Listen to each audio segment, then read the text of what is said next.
dalang mga posibilidad ng tagumpay o kabiguan, ng ligaya o lungkot. Kaya marapat lamang na tanggapin si Jesus bilang tagapagligtas at Panginoon. At matapos yun ay panariwain ang katapatan at paglapit sa Kanya bawat araw o day by day. Ang day by day ay naglalayong umalalay sa pang-araw-araw na pamumuhay. Narito po si Kuya Ed Lapis sa mensaheng pinamagatang When Down and Out.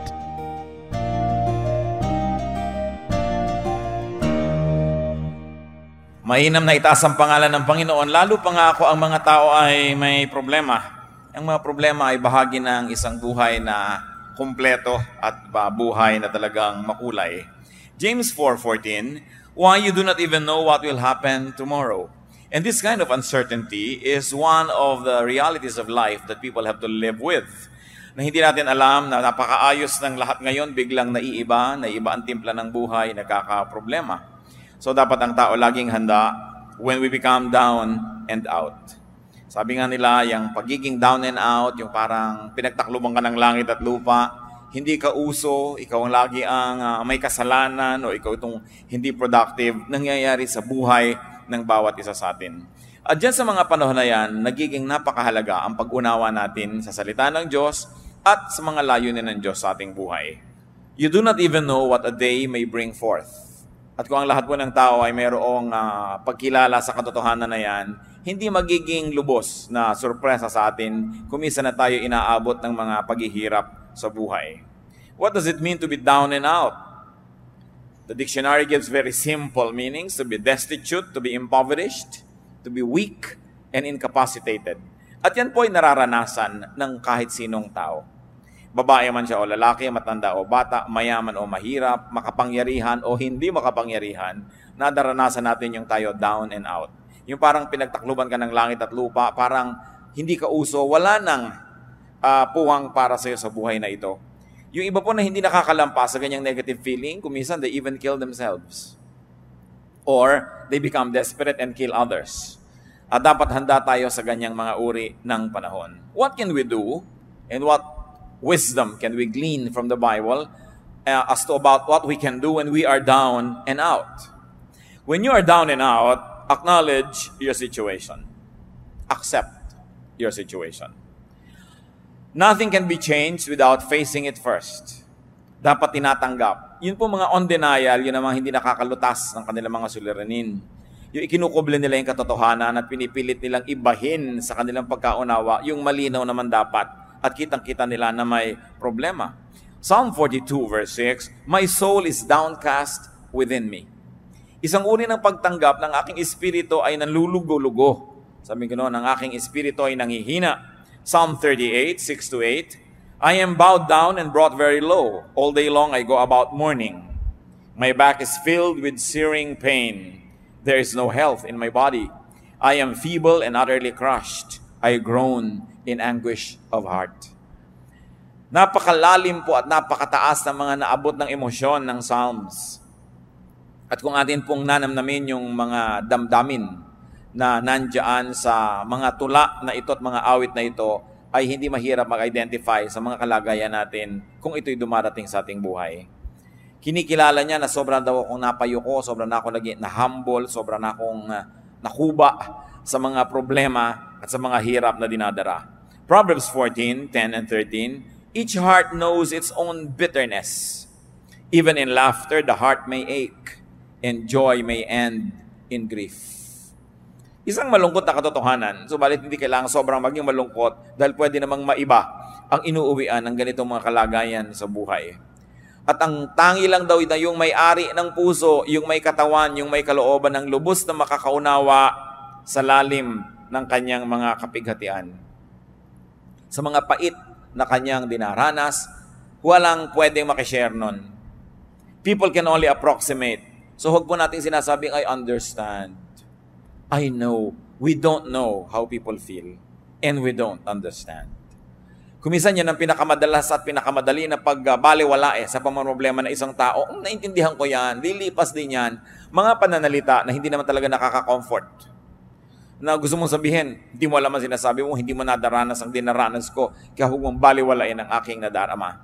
Kuminsan sa kagustuhan po natin magbigay ng comfort sa kapwa, we end up trivializing their sorrow. Na minamaliit natin yung malaki sa kanila sa panahon na yon. Tanging yun lang daw may-ari ng puso ang nakakaunawa, nakakabatid ng hapdi, ng pait na nadarama nito. At kahit daw sa kabila ng ating mga halakhak, ikaw na may-ari ng puso, nalalaman mo na may lungkot kuminsan kasama yan. Merong mga pangamba.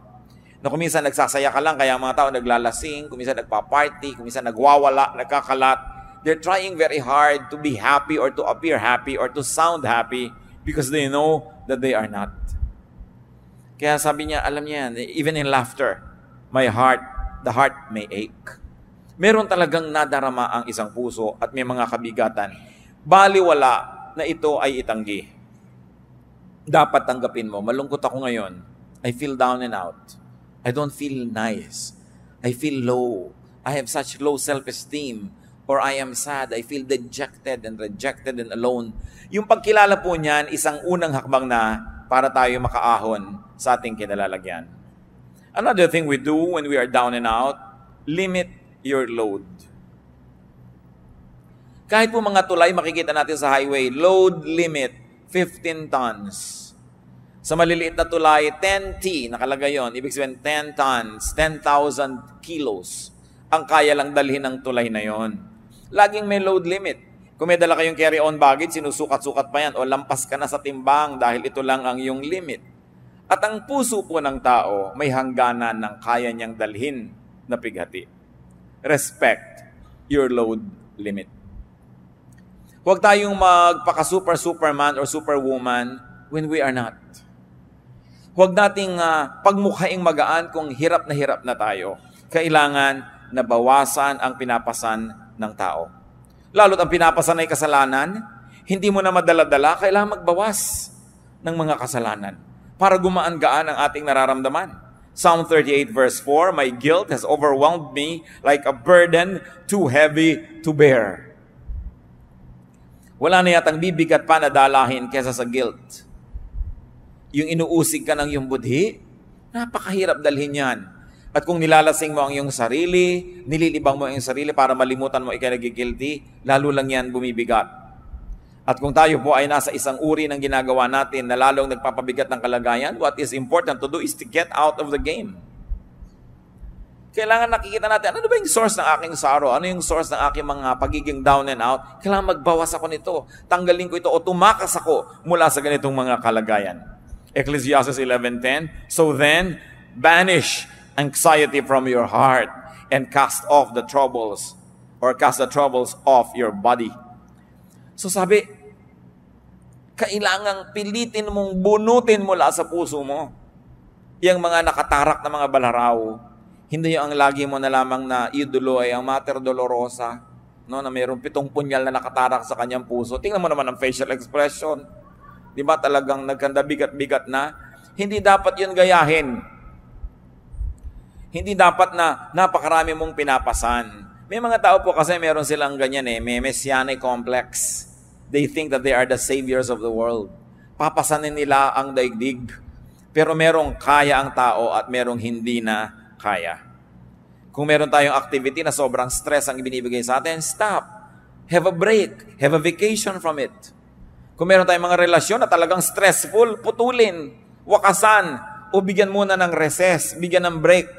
Kailangan isara ang pinanggagalingan ng mga nagpapahirap. The Arabs have a saying, close the door that brings in the draft. Yun daw, pinto na pinapasukan ng ambon, ng hangin, ng ulan na isara. At bakit pinto? Kasi wala mga bintana ang bahay nila. No? Sa Arabian Peninsula, the architecture there, wala talaga mga windows. So ang isasara nila, pinto, sa atin, bintana. At tayo kasi may mga media agwa, bihira tayong tinatamaan ng ulan papasok sa bintana, di ba? Pero sa kanila, basta umulan kasi hindi kasama sa plano ng architecture nila, pasok agad sa bahay nila. So sabi nila, close the door that brings in the draft, even the wind that you don't like. Mga kapatid, kung sakasakali that you're feeling down and out, or you're about to feel down and out, i-identify nyo agad saan nagmumula itong feeling na ito. Sino ang nagdadala nito sa buhay ko? Anong activity ko ang pinagmumulan nito? At agad-agad ninyong itigil, isara, bitawan, pagpaalaman dahil hindi marapat na patuloy kayong magdala ng load hanggang mag-break. Marami mga nagbe-break eh. Kahit yung mga circuit breakers. May load lang dapat ang isang bahay na dinadala niya ng kuryente. Kaya tayo may fuse. Pag sobrang pumasok na kuryente, hindi kakayanin ng load, magtitrip ang fuse. Titigil sa pag-andar para i-protect yung bahay sa pagkakasunog. Ang katawan natin, may load yan ng pagod, kaya natutulog. Kaya itinutulog yan kasi sinasabi ng katawan mo, tapos na ang load mo, hanggang dyan ka na lang. Ano nangyayari po sa mga nagda-drugs? Kadalasan 3-4 na araw walang tulog. Kakaya nilang tumayo na walang tulog. Pero tingnan nyo, para sila mga naglalakad na kalansay. Kasi hindi talaga kaya ng katawan, artificial lang yung power. At lahat ng bagay na artificial, may bayad. May singil. Ang hindi ipinagpapahinga, ipagpapahinga mo rin yan. Kaya yung talagang ayaw magpahinga, nagkakaroon ng karamdaman. Wala nang magawa dahil talagang hindi na kayang bumangon. Babawi at babawi ang katawan sa mga utang natin sa Kanya. So what could be giving you load? Limit your load. You have to be kind to yourself. Another thing to do when we are down and out is to share your burden. You not only limit your burden, but you also share your burden with a friend. To confide in a friend is very important. Napansin niyo po ba na kumisan maihingan niyo lang ang problema niyo sa isang napagkakatiwalaang tao kahit wala siyang ibinigay na payo, kahit hindi siya nagpautang, kahit wala siyang ibinigay na tulong, gumaan na. That's important to have friends. Friends divide our sorrow and they multiply our joy. Kaya pag tayo po may mga dinedevelop na mga friends, una, we enjoy the friendship. 2, they enjoy our friendship. And 3, if you have not yet relied on that kind of friendship, you are just saving for a rainy day. Nakakailanganin mo isang kaibigan na pwede mong pagkatiwalaan, pagsabihan ng mga problema mo na hindi mo masabi sa iba, nakakagaan. Deuteronomy 1:12, but how can I bear your problems and your burdens and your disputes all by myself? Sabi, hindi ko kaya yan mag-isa. Kailangan meron akong kasama. Kailangan meron akong katuwang. Ecclesiastes 4:10, if one falls down, his friend can help him up.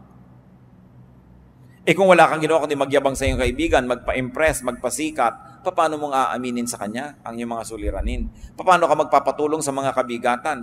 Kaya kailangan meron ka man lang 1 o 2 tao sa mundo na hindi mo ini-impress. Yung kung ano ka lang yun ang pagkakaibigan ninyo, hindi yung kung ano yung akala niya tungkol sa'yo. Kasi talagang pag namumroblema na po ang tao, ang pinakamahalaga, yung may makakaharap kang tao, hindi mo kailangan magkunwari. Hindi mo kailangan magbalat kayo. And it is a gift of God to have at least one person like that in your life na maaamin mo ang mga ipinakakalihim-lihim mo sa buhay. At kung minsan, malaman lang niya yun at malaman mong alam niya, napakalaking tulong na sa iyong buhay. Ecclesiastes 4:10, but pity the man who falls and has no one to help him up. Hindi ang tunay na kahabag-habag. Friends can be angels, especially in difficult moments. And friendship in the Bible is very precious. Proverbs 17:17, a friend loves at all times, and a brother is born for adversity. Kaya daw may kaibigan, kaya tayo may mga kapatid, para sa mga panahon ng kagipitan. Bagamat dapat ang nagsasabi nun yung tumutulong, hindi yung nangangailangan ng tulong. Pag mo sinabing, that's what friends are for. Dapat ang nagsasabi nun, yung tumutulong, hindi yung nangangailangan. That's what friends are for, kailangan tulungan mo ako. Naiiba yung value. Yung ikaw yung tumutulong, ayaw niyang tanggapin. So that's what friends are for. Nandito ako para katulungan. Ang nagsasabi niyan po yung tumutulong. No? Hindi natin inuobliga ang mga kaibigan natin, that's what friends are for. Therefore, ay mumolestyahin kita. But a friend loves at all times. At kung minsan, ito po ang pinaghihinanakit ng mga tinatawag nating non-Christians, mga unchurched, mga hindi born again, sa mga kaibigan nila na born again. Na nagkaroon na ng kondisyon ng pakikipagkaibigan. Hindi na kita kaibigan kung idolatros ka. Hindi na kita kaibigan kung ang baptismo ay ganito lang, hindi katulad ng baptism ko. Hindi na kita kaibigan pag ganito ang doctrinal stand mo sa ganyang bagay, sa ganung bagay. Nagkaroon ng patakaran ng pakikipagkaibigan. Samantalang sa Bible mismo sinasabi, a friend loves at all times. At kung nangangailangan po tayo ng modelo, hindi ba sapat pa at lampas-lampas pa ang Panginoong Hesus na modelo? That while we were yet sinners, He loved us. So why can't born-again Christians love people who don't share their convictions? Why can't born-again Christians not love people who don't share their religious color? Nilalagyan natin ng patakaran. Dapat nga, mas kaya mong umibig. Mas kaya mong magmahal dahil meron kang Kristo sa iyong puso.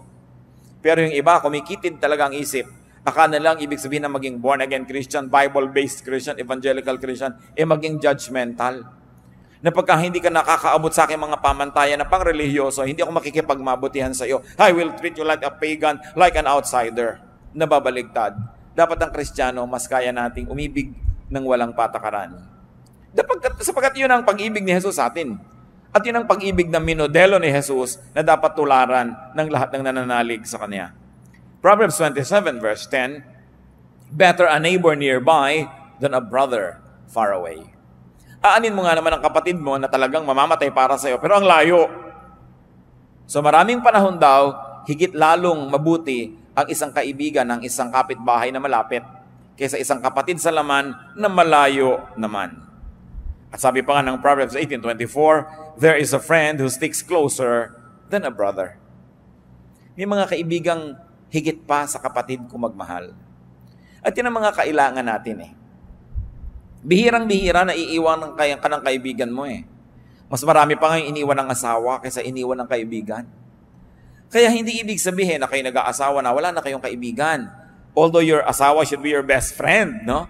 Pero kailangan may kinukultivate ka rin na ibang friendships. Kasi pag nagka-problema ka ngayon sa asawa mo, kanino ka na ngayon sasandal?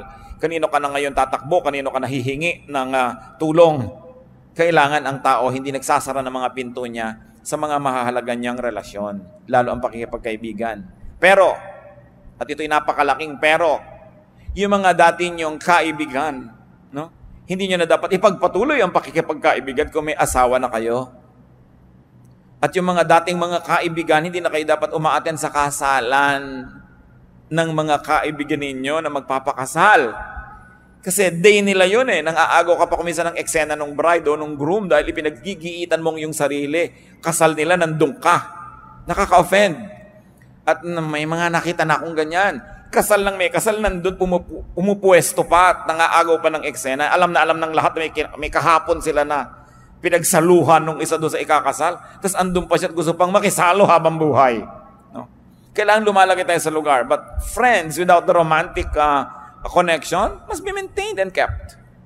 And they can give us balance also. So, make, have, and keep friends. Kung maglalagay tayo ng therefore sa mga pinag-uusapan natin, kailangan ng tao talaga may mga kaibigan. Mapalad yung mga tao na yung kalagayan nila sa buhay ay mas madaling makipagkaibigan. Kasi meron pong mga kalagayan na hindi ganun kadali na makipagkaibigan. Hinihingi ng inyong kuminsan ng mga tungkulin na maging mailap kayo ng konti sa mga tao dahil may pinangangalagaan kayo na integridad ng inyong mga tungkulin. Pero mas higit na mapalad yung mga hindi kailangan gawin yon sapagkat mas madali sa kanila ang makipagkaibigan. What else should we do when we're down and out? Get and receive help, which is what we have been talking about anyway. Kailangan ang tao tumatanggap ng tulong. Paminsan-minsan, hindi yan masama. Ang masama lang kung wala na tayong ginawa kundi sumandal, maging pabigat sa kapwa natin. Pero there are moments. Job 16:20, my intercessor is my friend as my eyes pour out tears to God. So kung sino ang nag-i-intercede for us, those who are praying for us, those who are standing between us and other people, our intercessors, they are friends. So how can we develop friendships? Help others when able. Isaiah 41:6, each helps the other and says to his brother, be strong. Napakahalaga nung nagtutulungan at nagpapalakasan at pinapalakas mo ang iyong kapwa. Plant and therefore harvest good seeds. Habang gumagawa po tayo ng mabuti sa ating kapwa, dapat lang natin itanim sa ating isip na gumagawa tayo ng mabuti. Period. Pero alam din natin na ang Biblia rin ang nagsasabi na ang mga paggagawa ng mabuti ay meron ding kakambal na pag-aani. Pero ang napakasarap po na isa-isip habang gumagawa tayo ng mabuti sa ating kapwa, ipag-pray natin, Lord, ito pong tinutulungan ko, nawa kahit kailan hindi ko kailanganin ang tulong niya. Hindi dahil mayabang tayo, kundi sabi natin, Lord, i-bless niyo po ako na lagi na lang akong tumulong ng tumulong sa kapwa. Magbigay ng magbigay. Kahit hindi na dumating pa yung panahon, ako ang sisingil, ako ang nangangailangan, dahil total, lagi mo naman akong binibless. Hindi masamang prayer. Kasi na-check din ang ating mga intention. Kasi kuminsan, tulong tayo ng tulong, yung pala dahil matutulungan din ito ko later, investment lang. Napakaganda nung tumutulong ka lang dahil gusto mo lang tumulong. Pero kahit pa nga, hindi ganun kalinis lagi ang iyong kalooban, ang sinasabi sa Bible, pag may itinatanim, may inaani ang tao. So just always consider it. When you're doing good, you're just planting and planting and planting. If you are not able to harvest from the same person, the God of the Bible who says, what you sow, you will reap, will see to it that you will reap it from somewhere else, from someone else, basta darating at darating, aani ng itinatanim. Kaya napakainam po mga kapatid, na gawing policy natin sa buhay. Kung tayo'y matibay, at anong ibig sabihin ng matibay? Yung hindi tutumba ka na, matibay ka lang, nakatayo ka, humanap ka lagi ng matutulungan. Magtanim ka ng mabuti. Sapagkat sa paggawa natin ng mabuti sa ating kapwa, una, ikinalulugod ng Diyos. At kung nalulugod sa iyo ang Diyos, paano ka naman malulugi? Number 2, nalulugod din sa iyo ang iyong kapwa. At generally speaking, ang mga tao naman ay marunong tumanaw at makaalala kung sakaling ikaw naman ang mangailangan. Bihira naman yung talagang lumilimot eh. So, meron ka rin dyan ng mga benefit. At pangatlo, tuwing tumutulong tayo sa kapwa, lumalakas tayo. There is something miraculous about helping people, that when you keep on helping people, you become stronger and stronger and stronger. So that when the same storm happens to strike you, you are now well-equipped, not only to survive, but also to prevail. So plant good deeds. Galatians 6:7, a man reaps what he sows. Kung ano itinatanim ng tao, inaani. 2 Corinthians 1:3-4, praise be to the God and Father of our Lord Jesus Christ, the Father of compassion and the God of all comfort, who comforts us in all our troubles, so that we can comfort those in any trouble with the comfort we ourselves have received from God. Parang masyadong verbose, pero ang ibig lang sabihin, pag nagko-comfort ka ng iba, pag ikaw naman ang nangailangan, you will also be comforted. Either the people that you have comforted will comfort you back, or other people that you have not comforted will comfort you, or in any of the case, God will cause you to be comforted. Walang pagbibigay ginhawa sa kapwang nagigipit, walang pagbibigay tulong ang hindi sinusuklian ng langit ng gantimpala. What else do we do when we are down and out? Seek God. Madalas, yun lang pala ang dapat gawin. Kasi nagiging paalala ng kalangitan sa taong nakakalimot yung mga kanyang pagiging down and out. Sometimes feelings of inadequacy and failure, even ill health, danger, are just reminders from God that we are forgetting Him.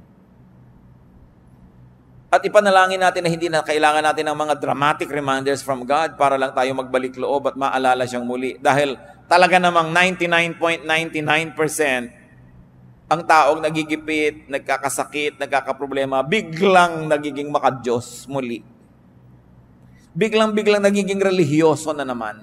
Biglang-biglang nagiging madadasalin at gustong ipagdasal din siya ng iba. Biglang nabubuklat uli ang mga inaanay na Biblia at biglang umaattend uli ng mga religious services na matagal na hindi sinisipot pag ang tao ay sobrang nagigipit. Kaya yung pagiging gipit din po mga kapatid, kung ang nagiging bunga ay nagbabalik loob tayo sa Diyos, yan man ay pagpapala. Pero ipanalangin natin, huwag na tayong dumating sa ganon, na talagang inilugmo ka, pinaluhod, binugbog para lang dugo ang kang bumalik sa panan ng Diyos. Dahil talaga ang tao, pagka wala nang maipagyabang, yun na lang ang huling gagawin magbalik loob. Humingi ng tawad at humingi ng habag. Napakasarap yung ang ganda-ganda ng buhay mo, ang ginahawa, tapos ang lapit-lapit mo pa sa Diyos. Yung hindi ka na kailangan magkaroon ng mga panganib at hirap para lang lumapit muli sa Diyos. So pag down and out po tayo, isa rin dapat nating isipin, baka paalala to ng Diyos na sobra na ako nagiging mayabang, sobra na ako nagiging makasarili, o iniaasa ko na ang kaligayahan ko at ang ikabubuti ng buhay ko sa kapwa-tao ko lamang at nalimot ko na yung Diyos, that God is no longer in the equation. Psalm 121 verses 1-2. I lift up my eyes to the hills. Where does my help come from? My help comes from the Lord, the maker of heaven and earth. Maganda yung picture nito sapagkat yun pong Jerusalem ay nasa ibabaw ng pinakamataas na bundok doon sa lugar na kinilalagyan niya. So yung pagtingin mo sa mga ibabaw ng mga bundok, kahit may mga ibang bundok ka rito sa pagitan na ito mo at ng Jerusalem, pag tumingin ka dyan, lumalampas pa rin yung paningin mo, makikita mo pa rin yung ibabaw ng Jerusalem. At kung hindi mo man makita yun, na-imagine mong nandun yun, at naaalala mo ang templo, naaalala mo ang Diyos. So this is really a figure of speech. To lift up your eyes to the hills. Many people will lift up their eyes to the clouds or look at the rain. Some people can even remember God by looking into a microscope. Whichever helps you remember God, dapat meron kang ganung ritual sa buhay. Meron tuwing nakakakita ng maraming pagkain, naaalala niya ang Diyos. Meron naman na tuwing kikilo siya at malusog, naaalala niya ang Diyos. Dahil na ikukumpara niya nung siya halos malumpo na hindi makalakad. Ngayon, ramdam na ramdam niya yung lakas niya, naaalala niya ang Diyos. Ano pang nagpapaalala sa inyo sa Diyos? So this writer of the song says, I lift my eyes to the hills. What do you do? Physically, symbolically, to remember God. Mahalaga meron tayong ganun. So, kung meron po tayong mga panlulumo, if we're down and out, una nating isipin, may kasalanan ba ako sa Diyos? Meron ba akong dapat isuko? Meron ba akong dapat na ayusin? And repent if needed. Repentance lang palang kailangan. Pagbabalik loob lang sa Diyos, tapos bumalik na uli ang kanyang kalusugan, bumalik na uli ang kanyang kasiyahan. At kung hindi man bumalik yung kalusugan, hindi man bumalik yung kasiyahan o kayamanan, yung nagbalik loob ka sa Diyos, by itself is a prize. Hindi mo sasabing, Lord, nagbalik loob na ako sa inyo, o nasa na yung ginhawa, nasa na yung premyo, nasa na yung kayamanan. Sapagkat yung pagbabalik loob lang sa Diyos, mismo yun na ay isang gantimpala. Pero kadalasan may dagdag pa yun eh. Kasi tayong mga tao, laging gusto nating may dagdag. Tuwing bumibili ka, laging gusto mong may dagdag. So dinadagdagan ng Diyos na nagbalik loob ka na by itself is a blessing. May mga kasama pa yan. Usually, nare-restore yung health, nare-restore yung negosyo mo, nagkakaroon ng kaayusan na inyong buhay, nakakakita ka ng mga nasusukat, nararamdaman na mga patotoo na ang Diyos ay nalulugod sa iyo. Ano pong nangyayari sa isang taong alam na alam niyang may kasalanan siya, meron siyang mali, nagkakanda ganyan na yung buhay niya dahil sa kasalanan niya, pero nagmamaang-maangan pa siya? Ano nangyayari? Psalm 32, verses 3 to 5. When I kept silent, my bones wasted away through my groaning all day long. For day and night your hand was heavy upon me.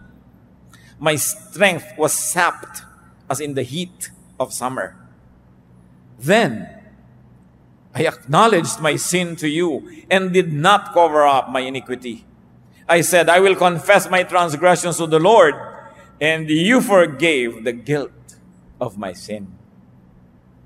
Napakagandang patotoo ito.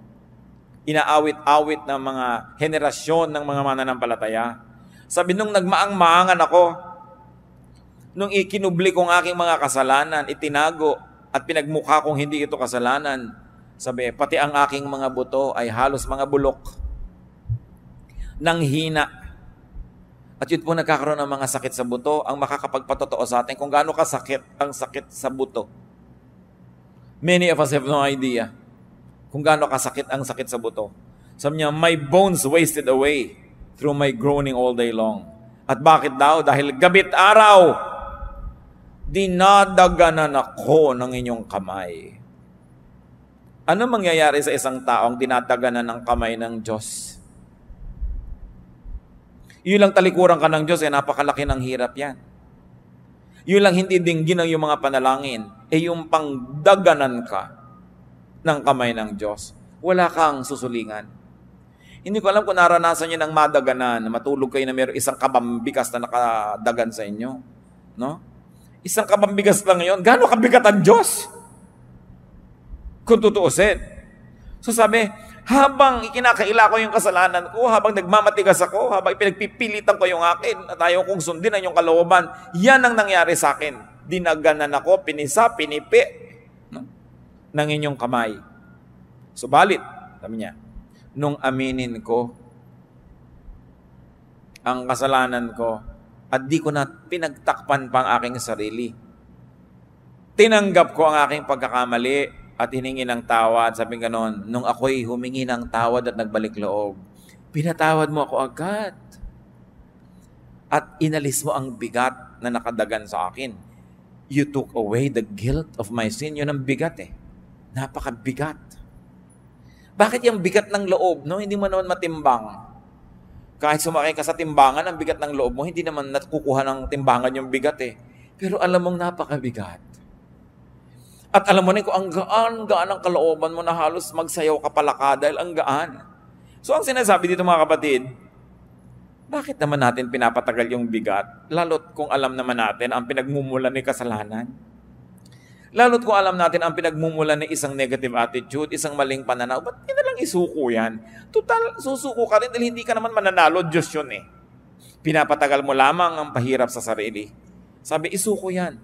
When I confess my transgressions, you forgave the guilt of my sins.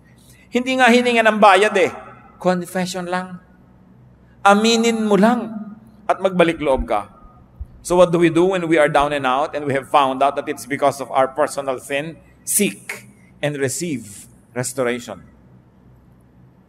Kailangan ibalik ang ligaya ng buhay, gaan ng puso, saya ng ating espiritu. Psalm 51:12, dalangin ng isang taong nalayo ang loob sa Diyos, restore to me the joy of your salvation and grant me a willing spirit to sustain me. Ibalik mo sa akin ang ligaya ng kaligtasan. Kasi nawala ang saya. Pwedeng mangyari yan sa isang taong nakaranasan ng kaligtasan ng Diyos. Yung magkagiba-giba pa yung puso, magkalungkot-lungkot pa. Pero yan ay bunga ng napakatagal, sunod-sunod at buong tigas ng ulong pagsuway sa kalooban ng Diyos.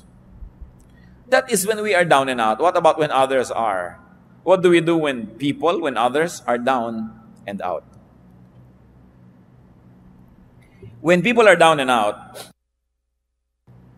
be compassionate. That's the first rule ever. Maging mahabagin. Colossians 3:12, as God's chosen people, clothe yourselves with compassion, kindness, humility, gentleness, and patience. Be compassionate with people. Hindi yan panahon para manisi. Hindi yan panahon para magpasikat. Nakita mo, tama ako. Kailangan ko ang tao down and out. We become kind. Nararamdaman lang ng tao na kailangan siyang maging mabait at mabuti. Kung naranasan na niya sa kanyang buhay na mga ilangan ng bait at buti ng kapwa. Kung naranasan niyo na pong makorner, wala kang kapiyok-piyok dahil corner na corner ka, ang tanging kailangan mo, kabaitan. Yung down ka, wala ka talagang maipagmalaki ni ano, ang tanging kailangan mo lang sa tao, kabaitan. Pag wala kang maibigay na excuse, dahil talagang obvious na obvious ang kamalian mo, anong kailangan mo? Kabaitan. Pero tayo po mga tao kadalasan, pag nakakita ng kahinaan, sinasamantala yon. O ano, gaganunin mo pa ngayon. Eto ka ngayon, lalapit-lapit ka sa akin. Ganyan ka pa. Hindi po ganyan na klaseng trato ang kailangan ng taong nagigipit. Kasi the heart knows its own sorrow. At napakabuti siguro, bagamat hindi ko idinadalangin na maranasan natin, pero maranasan din natin yung magipit, maging sobrang kawawa, para malaman mo na kailangan mo rin maging mabait. Para ma-realize mo ang halaga ng kabaitan. Kaya nakakalungkot ang isang taong tumatanda, nagkakaedad, masungit pa rin. Yung hindi pa rin maunawain, hindi mapagbigay, hindi mapagkandili, hindi mapagpatawad, kasi para namang wala siyang natutunan sa buhay niya. Para namang di niya naranasan ang mga hirap sa buhay. But Satan can always deceive us because bitter experiences can make us better. But bitter experiences can also make you bitter. Pipiliin mo lang, will I be bitter? Will I be better? Sa mga nararanasan kong hirap sa buhay, anong gagawin kong policy sa mga taong dumaranas ng ganodong hirap? And the true test of spirituality is in being kind. At yan po ay isang basic value ng kahit anong major religion sa mundo. To be kind to the weak. At yan ay pinerfect ni Jesus ang example. No? The woman caught in adultery. Meron pa bang higit na malaking kahihiyan kesa sa isang babaeng mahuli sa akto ng paggawa ng isang bagay na inuuri at sinusukat ng kanyang lipunan na pinakamasamang magagawa ng isang babae? Nahuli sa akto, kinaladkad ng mga tao sa lansangan, walang kapiyok-piyok dahil caught in the act. Pero ang sabi ng Panginoon, o kung sinong walang kasalanan, di maunang bumato. Di ba musika sa tenga ng babae yun? Subukan ko nyo kung kayo yung babatuhin. Kung hindi musika sa inyo yung sabihin ng tao na, tinanong anong gagawin namin sa kanya? Inilagay sa kamay ni Jesus ang mangyayari doon sa babae. Alam niyo, madalas nasa kamay natin ang mangyayari sa ating kapwa. Kumisan kuya kayo ng isang pamilya, kayo tong breadwinner, may nagkamali, kumisan nasa kamay ninyo kung ano mangyayari sa kanya. Kasi yung opinyon, papakinggan ng iba. Kumisan kayo yung tatay, kayo yung nanay, anong gagawin niyo sa isang taong ganun? Pinakita sa atin Jesus ang dapat gawin. Sabi niyo, yung mauna na yung walang pagkakamali. Kaya dahil doon, walang naglakas loob bumato. Kailan nyo ibinibigay yon? Kailan natin kakailanganin yon? Remember, what you sow is what you reap. Napakahalaga na iniisip niya. Kaya ang ating beginning na verse you don't know what a day may bring forth. Be kind, because you don't know when you might be the recipient of the same kindness. So when people are down and out, be compassionate to them, communicate with them. Ang isang napakahirap na mangyari sa isang tao pag siya down and out ay yung ma-isolate. Yung nag-iisip siya, hindi kaya ako tinatanggap ng mga tao, ipinupuwera nila kaya ako sa kanilang buhay. Communicate with them. Yung mga talunan, communicate with them. Kasi iniisip nila, meron pa kayang tatawag sa akin, may magte-text pa, natalo ako sa eleksyon, natalo ako sa contest, natalo ako sa kahit ano pa man. Dahil siyempre maraming bumabati sa nanalo, doon sa natalo. Meron pa bang bumabati dyan? Communicate. And when we communicate, we're saying, I'm here, I'm available, I am willing to help. Galatians 6:2, carry each other's burdens, and in this way you fulfill the law of Christ. So be kind-hearted, be gentle. Ephesians 4:2, be completely humble and gentle. Be patient, bearing with one another in love. Maging mapagpatawad, mapagpaumanhin, at pairalin ang pag-ibig. Another thing we do when people are down and out, be reachable. Be available to help. Job 6:14, a despairing man should have the devotion of his friends, even though he forsakes the fear of the Almighty. Nakita niyo sinasabi ni Job? Kahit pa hindi ako matakot kayo sa Diyos, kahit magreklamo ako sa Diyos, kahit hindi ako maging makad-Diyos, kahit ano pa pagsasabihin ko dito, kaibigan ko kayo, dapat bigyan niyo ako ng inyong katapatan, ng inyong debosyon. Nakita niyo yung sabi niya, a despairing man should have the devotion of his friends, even though he forsakes the fear of the Almighty. At dito, bumabagsak yung maraming mga Christians. Pagka meron nagkaroon ng despair, sasabihin agad, kasalanan mo yan. Dapat talaga mangyari sa iyo yan. No? Yung iniisip natin, dahil ang tao may kasalanan, dapat mangyari sa kanya yon. That's already the position of a judge.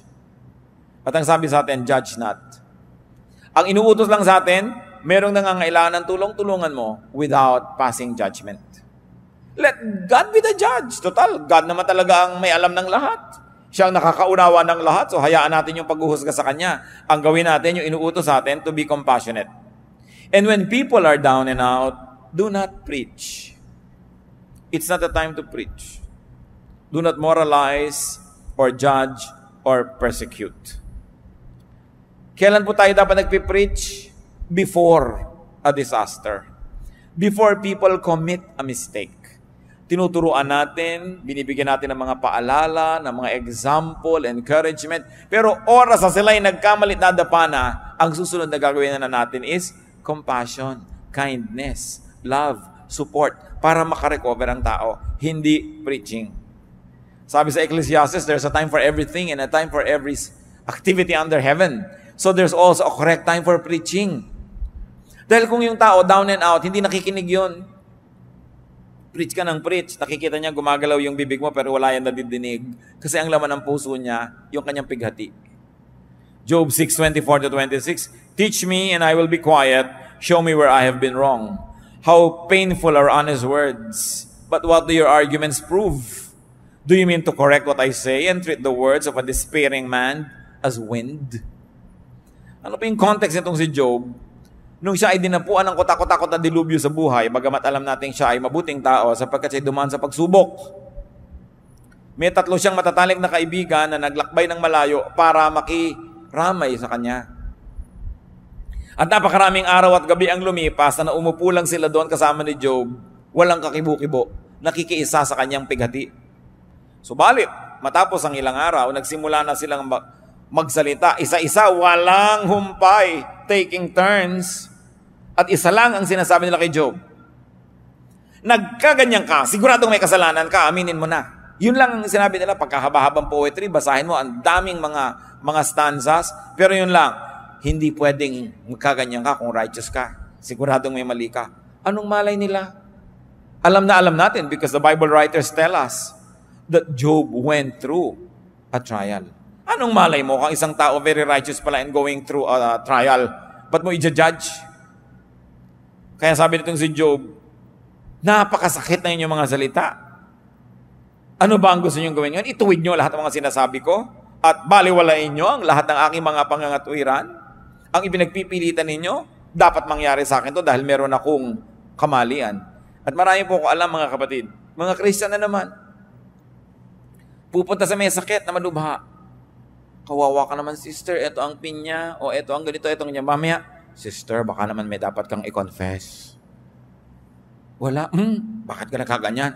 Kung hindi ka may kasalanan. Mamaya talaga inuusig-usig na niya yung nakahiga doon. Mabuti pa, di na lang siya dumalaw. Kasi, kung totoong may kasalanan yung tao, hindi na siya kailangan paalalahanan. Alam na niya yun.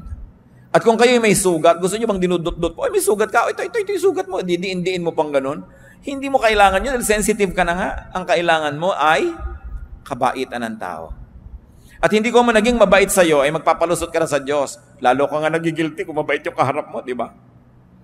Kung hindi ka inuusig, mas nagiging defensive ka nga kung usig siya ng usig. Siyempre, offensive siya, defensive ka.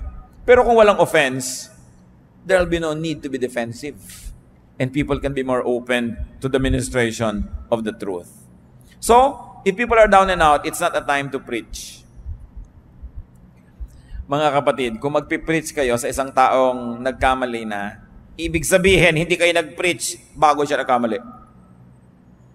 Ibig sabihin, marami kang pinalampas sa pagkakataon, doon ka dapat nagturo, doon ka nagbigay ng patotoo, doon ka nagbigay ng example. Pinalampas mo, tapos ganyan ka pa magtuturo kung kailan nagkamali na. It's not a time for that. Although, I believe that there's a time for another preaching. There is a time for another reminder, but not during the moment of crisis. Because the person will not be mentally and emotionally receptive to you. What else do you do when people are down and out? Be discreet. Be silent. And be tasteful in helping others. Lalo yung mga counselors, you must never talk about your counselees. Except, of course, in a clinical record, because some groups, churches, have clinical records of counseling. It's also one way to monitor what kind of counsel the people get. It's a way to monitor what kind of counseling the counselors dispense. So some records are kept, but identities are kept secret. Kailangan discreet ang tao. You don't drop names that you help. Matthew 6:3-4, but when you give to the needy, do not let your left hand know what your right hand is doing, so that your giving may be in secret. Then your Father who sees what is done in secret will reward you. And that goes for giving advice, for giving help. Hindi na natin ipinamamalita ang ganyang mga bagay. Tahimik lang tayo. Napaka-importante na ang tao, discreet, hindi matabil, hindi madaldal. Lalo't kayo ay nasa mga service-oriented work. Kung kayo halimbawa ay nagre-retoke ng muka, yan ang inyong hanap buhay, May nire-retoke ka ngayon dito. Huwag sasabihin, si ano nga, nire-retoke ko yun eh. Si ganito, nire-retoke ko. Dahil hindi ka pagtitiwalaan ng nire-retoke mo, hindi, ipamamalita mo rin pala siya. May mga taong ganoon, hindi marunong mag-keep ng mga names. They are just too glad and too foolish to blurt out sensitive information. So it's important to be discreet when you are helping. When people are down and out. Kaya po yung iba, kahit nasasabog na ang dibdib, hindi makapagsiwalat at hindi makapagbulalas sa takot na idaldal nyo. Pero kung tayo lang ay napagkakatiwalaan at napapatunayan natin sa kapwa natin na pagkakatiwalaan tayo, kung dumating ang pangangailangan na kailangan nila ng mapagkakatiwalaan, lalapit sa atin, it's a great, great, great gift that we could give to people. I will place that among the top 3 gifts that you could give to others, that they trust you. And if you're really trustworthy and they trust you, can you imagine what kind of gift you give them? You assure them that they can trust you and they can share things with you. Anong luwag ang maibibigay natin sa tao? Anong uri ng ginhawa ang maibibigay natin kung tayo ay napagkakatiwalaan? And of course, what else do you do when others are down and out? Of course, pray for the person in need. James 5:16, therefore confess your sins to each other and pray for each other so that you may be healed. The prayer of a righteous man is powerful and effective. So ipanalangin ang mga tao who are down and out. Avoid talking about them. Napakadaling matukso na pag-usapan ang mga hirap at ang mga crisis ng kapwa. Pero dapat ipanalangin kaysa pag-usapan. Helping and being helped are parts of life. Kailangan tayo ay humble enough to acknowledge that we need help and kind enough to extend it. Be humble when down and out. Yung iba naman down and out na mayabang pa. Hindi tuloy tulungan ng kapwa. Gusto pa ng kapwa tuloy makita, lalo pa siya magkabuwal-buwal para maging humble. So be humble when down and out. Be humble when not down and out. In fact, be humble when strong. Because you don't know what a day may bring forth. Life is a mist. Life situation can change in an instant. Proverbs 27:1, do not boast about tomorrow, for you do not know what a day may bring forth. Ano ang magandang pamantayan kung paano tayo makikitungo sa mga down and out? Simple lang mga kapatid, kung paano nyo kayo gustong pakitunguhan kung kayo ang down and out. Ganun lang. Paano nyo itatrato yung mga anak ng kapwa nyo na nagkamali? Simple. Paano nyo gustong itrato ng ibang anak nyo? Kung yung anak nyo ang nagkamali.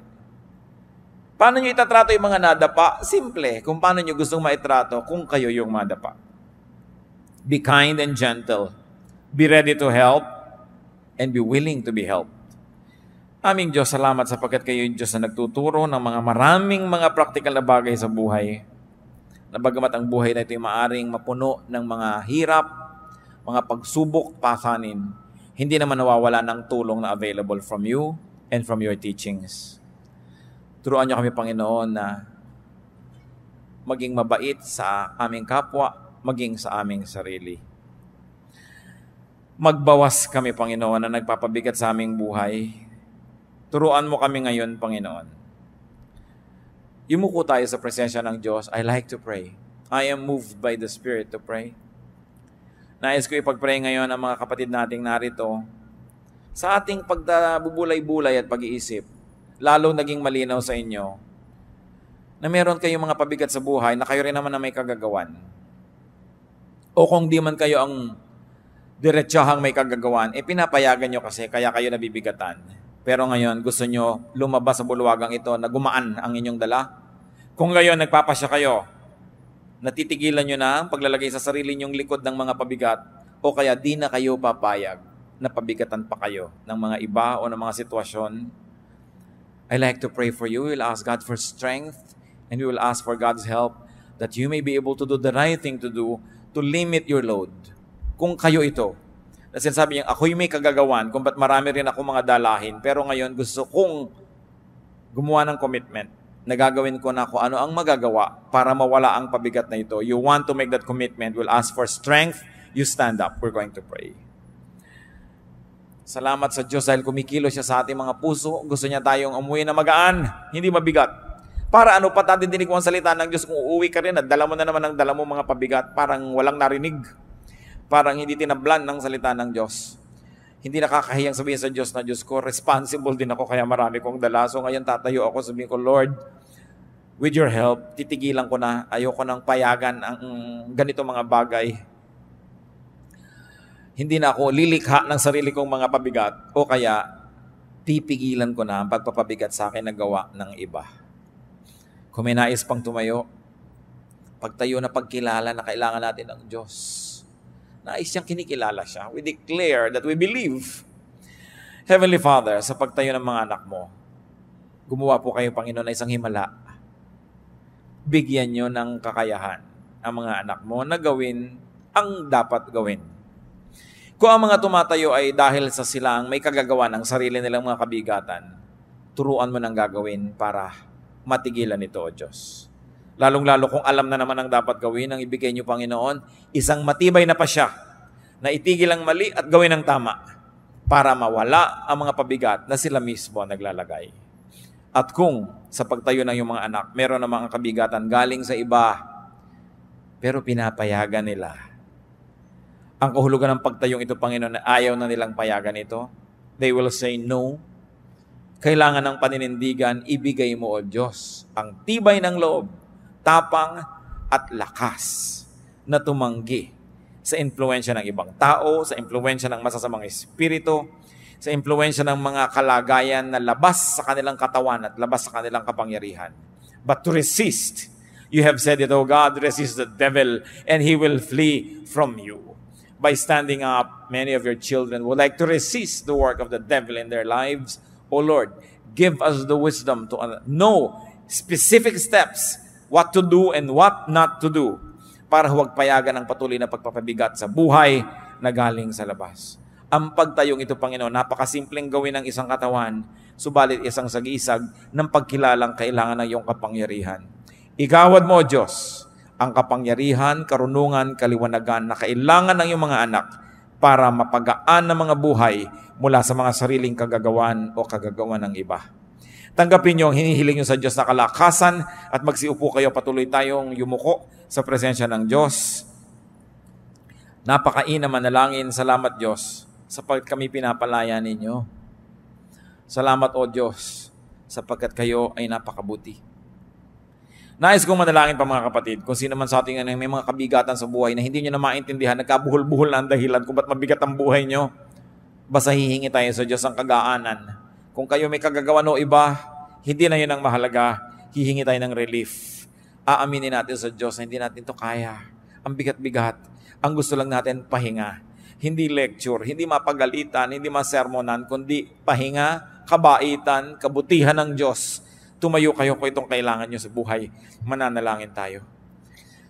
Nananalangin tayo ng pagpapaginhawa, pagpapagaan ng dala. Yes, praise God. Who else will stand and say, Lord, itong dala ko gusto ko nang ibigay sa inyo. Hindi ko na nga maintindihan kung bakit nandito ito. Nagkakomplikado na. Pero basta mabigat at hindi ko na ito sisikaping unawain ngayon. Basta ang kailangan ko, Panginoon, pahinga. Hindi ko alam kung paano ako magkakaroon ng ganyang kapahingahan, pero itong hinihingi ko. Kung may tatayo pa, tumayo kayo sapagkat sabi ng Lord, come to me all of you who are tired and heavy laden, I'll give you rest. Pahinga, hindi sermon, hindi pagalit ang ibibigay ng Diyos. Pahinga. Kahit pa nga tayo ang may kagagawan niyan, pahinga ang ibibigay niya. Ama namin, kayong aming magulang na nagmamahal si amin, higit ng pagmamahal namin sa aming sarili. Higit ng pagmamahal lang sino man sa amin, kayo ang nagmamahal. Masdan mo ang mga anak mong humihingi ng kapahingahan. Nakukorner na, Panginoon, wala nang maipagmalaki, wala nang mahugot ng mga kakayahan para lutasin ang mga kabigatan.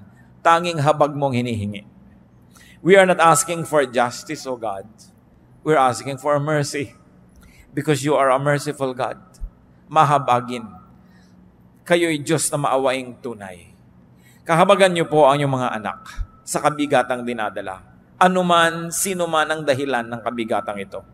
Ang hinihingi ngayon, O Diyos, pahinga. Ibigay niyo po ito. At lalong-lalong mainam, O Panginoon, kung makakarating sa consciousness ng bawat isa Kung anong personal na pananagutan at nang ito'y mapagsisihan, maisuko sa inyo at matigilan.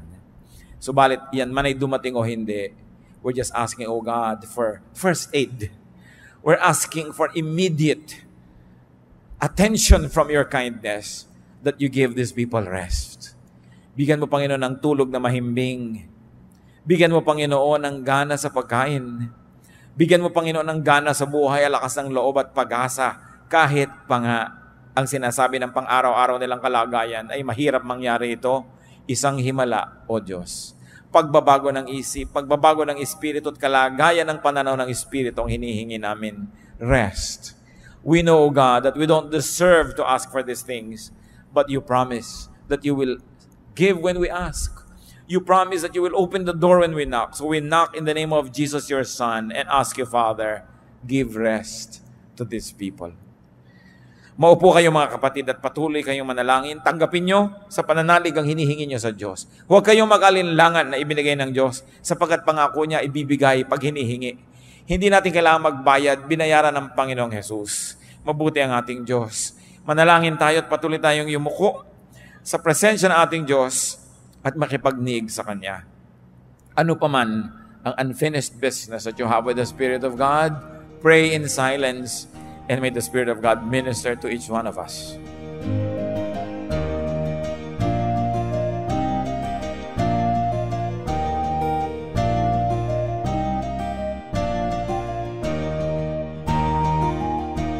Ang katatapos pong mensahe ni Kuya Ed Lapiz ay pinamagatang When Down and Out.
Oras na po para pansamantalang magpaalam ang programang Day by Day. Tayo po'y magsama-sama tuwing ika-6 hanggang ika-7 ng umaga, araw-araw. Magandang umaga po at mabuhay ang Panginoong Hesus!